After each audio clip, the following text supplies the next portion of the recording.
धरती पर सांपों की कई प्रजातियां पाई जाती हैं, लेकिन उनमें से चंद सांप ही जहरीले और खतरनाक होते हैं। हालांकि इसके बावजूद भी दुनिया भर में हर साल 1,20,000 लोग सांप के काटने की वजह से अपनी जान गंवा देते हैं, जबकि ऑस्ट्रेलिया जैसे देश में हर 3 में से 1 शख्स की मौत सांप के काटने से होती है।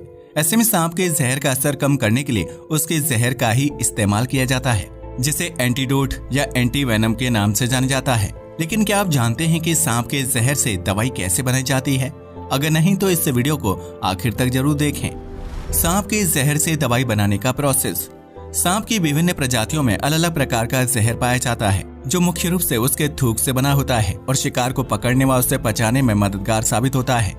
दुनिया भर में इनलैंड ताइपेन और किंग कोबरा जैसे सांपों का जहर बहुत ही खतरनाक माना जाता है, जो एक बार में इतनी मात्रा में जहर उगलते हैं कि उससे ढेरों चूहे और कई स्वस्थ इंसानों की मिनटों में मौत हो सकती है। आपको यह जानकर हैरानी होगी कि शुरुआती दौर में सांप के जहरीले दांत जबड़े में पीछे की तरफ होते थे, लेकिन विकास क्रम के चलते यह दांत आगे की तरफ आने लगे, जिसकी वजह से सांप को शिकार करने में आसानी होती है। इसी प्रकार इनके जहरीले दांतों के आकार में भी बदलाव देखा गया है।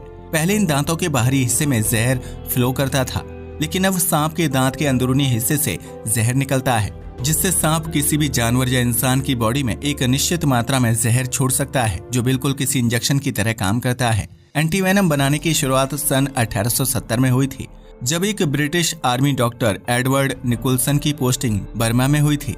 इस दौरान डॉक्टर एडवर्ड ने नोटिस किया कि बर्मा के लोकल सांप पकड़ने वाले लोग खुद को समय समय पर कोबरा से कटवाते हैं, जिससे उनकी बॉडी कोबरा के जहर से इम्यून हो जाती थी। ऐसे में सांप पकड़ने के दौरान अगर कोबरा उन्हें काट लेता था तो उनके शरीर पर सांप के जहर का असर ना के बराबर होता था और इससे जान जाने का खतरा भी कम हो जाता था। डॉक्टर एडवर्ड को लगा कि यह तरीका सांप के जहर से बचने में काफी मददगार साबित हो सकता है। इसके लगभग 20 साल बाद वियतनाम के साइगोन शहर में फ्रांस के एक डॉक्टर एल्बर्ट कैलेमिटी स्थानीय लोगों को चिकन पॉक्स से बचाव का इंजेक्शन दे रहे थे। इसी दौरान डॉक्टर एल्बर्ट ने सांप के काटने और उससे होने वाली मौत के आंकड़ों पर ध्यान दिया, तो उनके दिमाग में ख्याल आया कि क्या सांप के जहर से बचने के लिए किसी दवाई को इजाद किया जा सकता है या नहीं। इसके बाद जब वे अपने शहर पेरिस वापस आए तो उन्होंने एक खरगोश के ऊपर प्रयोग करने का फैसला किया और उसके शरीर में सांप के जहर की थोड़ी थोड़ी मात्रा को इंजेक्ट करने लगे। इस तरह लगभग 8 महीने का वक्त गुजर गया और अब डॉक्टर खरगोश को 35 mm का जहर का डोज दे रहे थे, जिससे उसके शरीर को कोई नुकसान नहीं पहुंचा था, जबकि अन्य किसी खरगोश के लिए इससे आधा जहर भी जानलेवा साबित होता है। इस रिसर्च के दौरान डॉक्टर को पता चला कि खरगोश की बॉडी में सांप के जहर के खिलाफ एंटीबॉडीज पैदा हो गई थी, इसलिए उसके ऊपर जहर का कोई बुरा असर नहीं पड़ रहा था।